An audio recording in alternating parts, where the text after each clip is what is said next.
In the meantime, the U.S. is now suing its largest security background check contractor. This ties into the NSA as well and Edward Snowden. So the company, U.S. Investigations LLC, is accused of fraud to the tune of millions of bucks.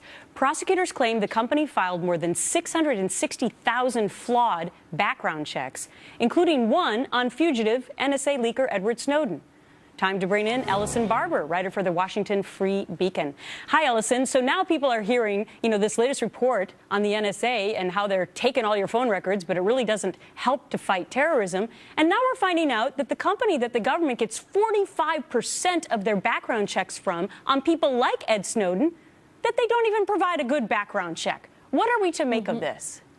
Right, this is a big deal, and this issue was first brought up back in June when the Senate was investigating the way that we vet background checks following the Snowden leaks. And one of the officials from OPM, Patrick McFarland, came out and he said that they'd been investigating this company, U.S.C, since 2011. So there are problems, and it seems like U.S.C employees or U.S.C certainly engaged in nefarious activities, but I don't think that we can necessarily place the blame entirely on them, because you look at this and, like you said, they sent in 660,000 flawed documents over the course of 4 years, and no one noticed. I mean, that's 40% of the backgrounds they sent in to the federal government. Yeah, this company has 100 contracts. But if you're hiring somebody and ostensibly paying them a lot of money to do a background check, I bet most companies would do the same thing. That, okay, we hired a company, they provided us with the background check. And I mean, we're talking about Edward Snowden here. And I remember when this story first broke, and many people at the time were like, how do so many Americans have this kind of clearance to look at this highly classified information? Well, now we know that quite possibly many of them should have never had that access.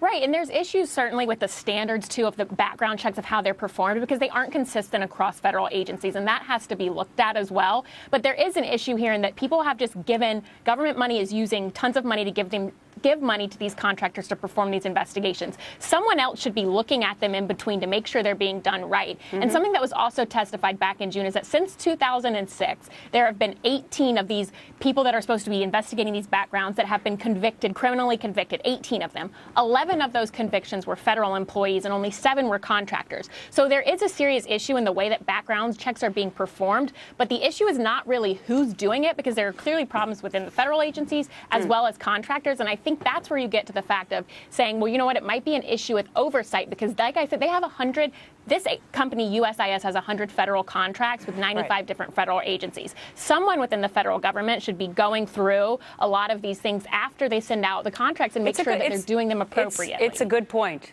Point well taken. Ellison Barber, thanks so much. Thank you.